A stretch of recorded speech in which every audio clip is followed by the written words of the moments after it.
How you doing Wednesday? Doing good. How are you? Doing great, man. Appreciate the time. Want to get into the new album and tune and tour and look backwards a little bit with you. But dude, Good. mid-death crisis. I was trying to think, mid-life crisis is when you go and blow a bunch of money and buy a Porsche. Is mid-death crisis when you start saving all your money and turn into an old Jewish lady? No, no. Mid-death crisis is something I think like maybe Frankenstein is probably going through right now, which is the album cover, which is kind of Frankenstein trying to touch himself up. Yeah, looks So beautiful. after and he still keep on trucking. Well, I love the first single so far, Devil Commands. And it was interesting with the press release, how it talked about, music videos back in the day. You and I both grew up in that MTV era. And Hmm. reading that press release and talking about, oh, parents always think that, all this devil imagery and everything. And I don't know about for you, Ben, but for me, I have two videos that jump to the front of my head, and I can picture my mom yelling at me about them. And it was Hmm. curious if you had it for you. The two that jump out for me was Skid Row, 18 in Life, when he's getting kicked out of the house, and my mom, I could picture it clear as a day. My mom walking by and going, "Oh yeah, always blame the parent." And then the Yeah. other one being Metallica One, and just all the horror going on in that, and just being grossed out by that. But I imagine the same thing for you. My parents didn't honestly. I don't think they really sat down and watched the videos with me. They just kind of ignored it. They had too Yeah. much stuff going on. They were too busy. By the time they got home from work, they weren't going to sit there and go, "Well, let me see what he's watching." It was You always know. in passing. It was never, they weren't, believe me, they were Uh, never sitting down to but watch. But but I do remember my dad watching Twisted Sister, We're Not Going to Take It, and just laughing, and I was like, "This is just enjoying it," but never like oh you. But as I started listening to music, and my mom, not my dad wasn't even into it. I mean, but my mom was watching all the religious shows in the South and would go and inspect all my cassettes and make sure I wasn't drawing pentagrams and again, I had Warrant and Whitesnake and Europe and Motley Crue, oh Girls, yeah. so there wasn't I didn't have Slayer, but I had Iron Maiden and I had a couple others to get me enough where she thought I might be turning into a demon. So that song, which you read in the press release, like I literally, I I wrote from the point of view, like if I could go back in time and I could plant this album into my stash, and if my mom could see it and read the lyrics, like, and just if I wrote them for her, I spelled it out. That's why the lyrics are simple. There's no poetry there. It literally is just simplified. I wrote it so it would just terrify my mother. That's the point of view I wrote it from. And that's about as serious as that song is. I love it, man. Great video for it as well. The one I'm excited about is to hear you and Taime Downe's of Faster Pussycat on No Apologies. Speaking of 80s music, and curious how you connected with him for that track. Tammy and I have become we've been friends for a while, and he's been a big influence on me. I mean, the look, the sound, everything.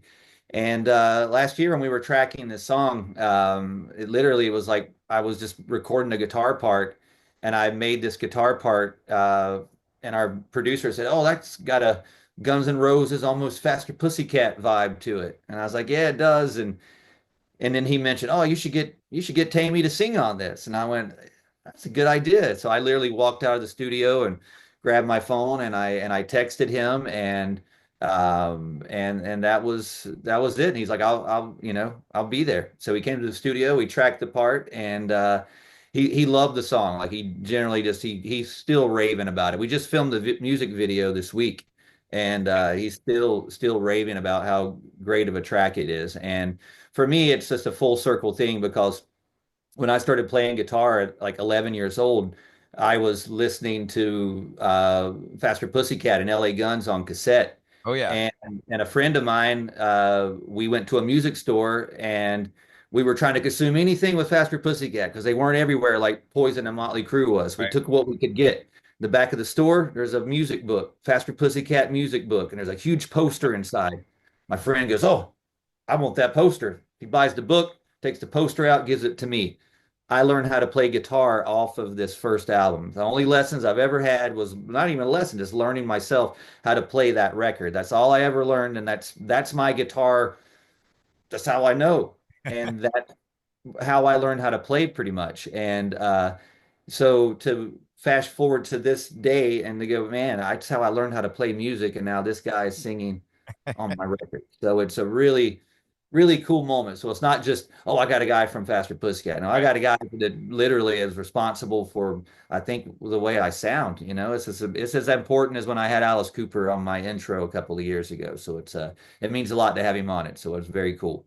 So it was the tab book for the first album, the self-titled Faster Yeah, Pussycat? yeah, yeah. It was that album, and I learned how to play all this stuff. And when I first learned how to play guitar, my mom was so. It's kind of funny. You brought up your parents. My mom, she was so proud that I learned how to play guitar. And like when my family would come over, she'd be like, "Get your guitar out and play for your cousins." And I'm like, "Mom," and I'd put my guitar on, and I'm literally playing Cat Bathroom Alley. Wall, and I'm playing Cat House, and I'm like, I don't even really know what the lyrics are for this, and I'm like.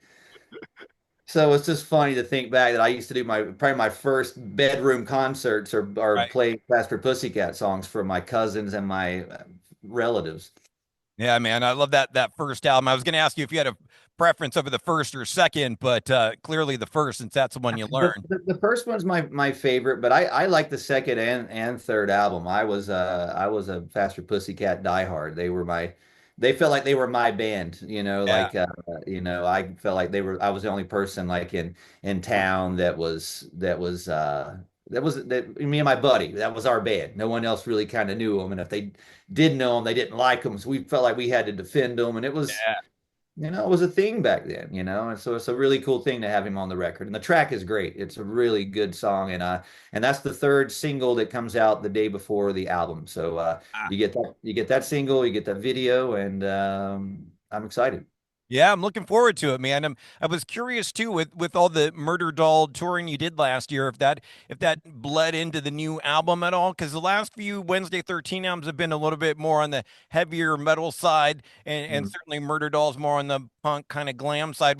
Did that have any play into it, or are you kind of still sticking down that metal path? 100% had the just revisiting that music and having that fresh on my mind when I started writing. That's what I wrote. So I wrote a punk glam hard rock record. This isn't a metal record.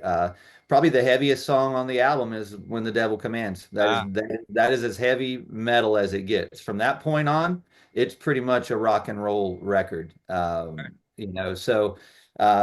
yeah, that's what influenced that, and that's what I started off doing. This record's more in league with my first three than my last three albums. okay.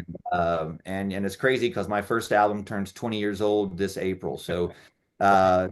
I sort of planned this album to come out the same month, the same time. 20 years later, album number 10 comes out 20 years later, same month. So it's sort of just to show how far I've came since then, or how far I've went, or however you want to say it. But I'm still here, and I think I still do it pretty good.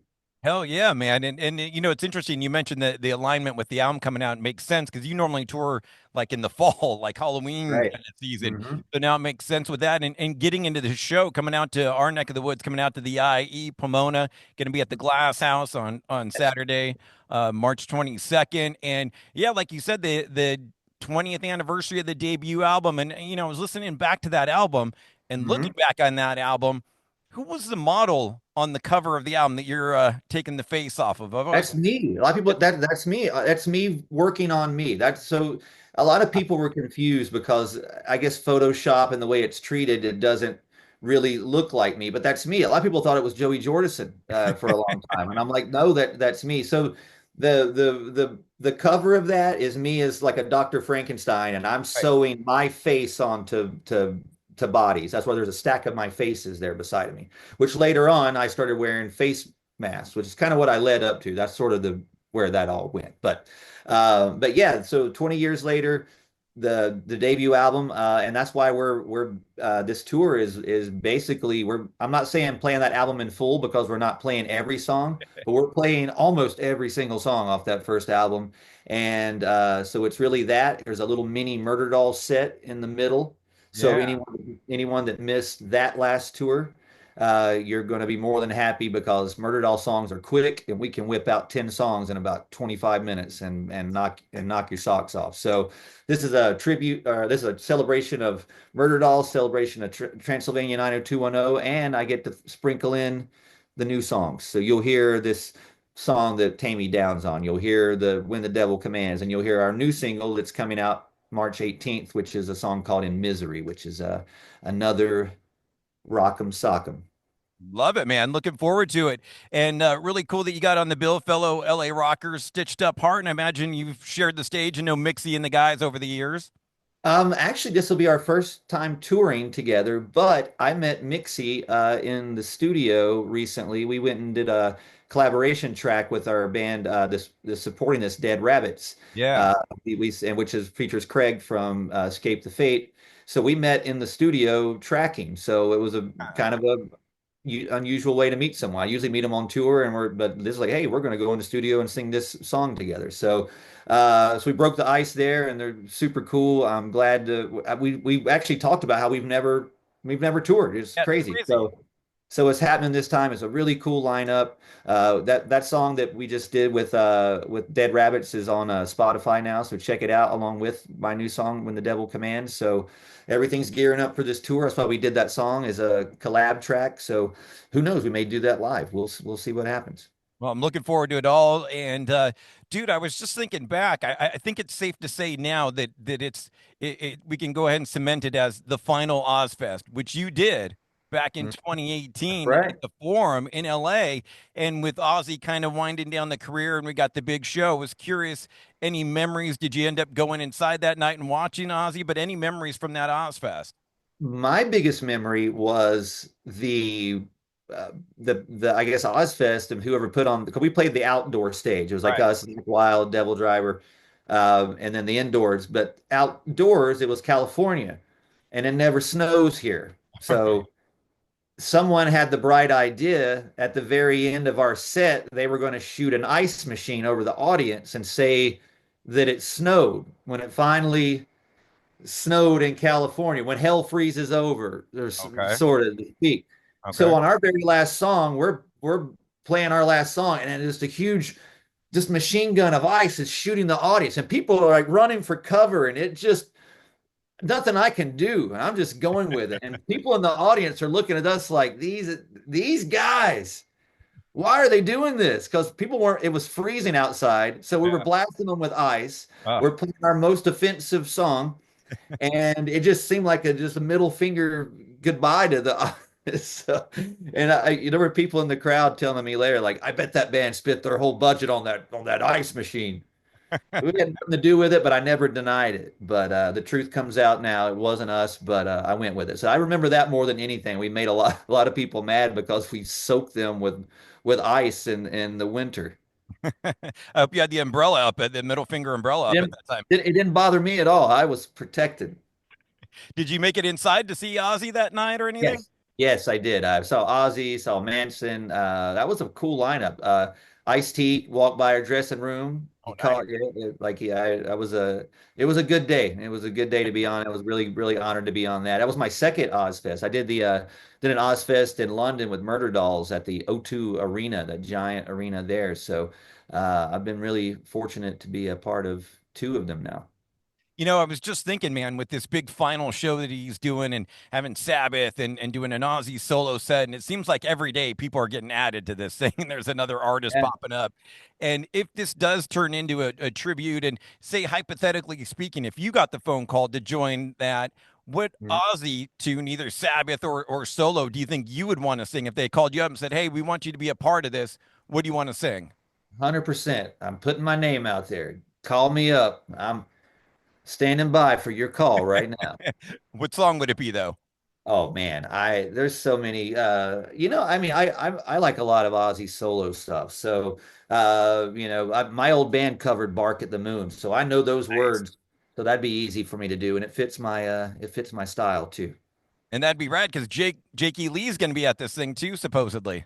Yeah, I walked by Jakey Lee walking into my Vegas show one time. He was standing outside. I went, that's a good sign. That's like seeing a leprechaun or something. That's a good luck. Did you end up talking to him? I saw him the whole show watching us, so it made me a little nervous. Not so much me, my guitar player was Yeah. he was I kept going, hey, Jakey Lee's up there, no pressure. No busting into Bark at the Moon or anything. Ultimate Sin. No, no, no, no. We weren't prepared for that. So, but no, I heard he enjoyed it, but I didn't get a chance to say hello. So Ah, well, hopefully one day. I know he lives out in Vegas. our tour kicks off in Vegas. So he that same venue. So maybe I'll see him again. This time I'll be like, hey, by the way, nice guitar playing. Beautiful, man. Always a blast to get to talk to you. And I was going to do it during the interview, but just to show my old schoolness, Oh yeah, buddy. got That's got me. the OG signature from back in the day. I've been a fan since day one, man, and so Awesome, glad man. you're keeping it going and looking Yes. forward to the new album and the show at the Glasshouse. All right, man. Thank you for the support. We'll see you there. Thanks, Wednesday. Have a good All one. right, dude. All right. Thank you. Bye bye.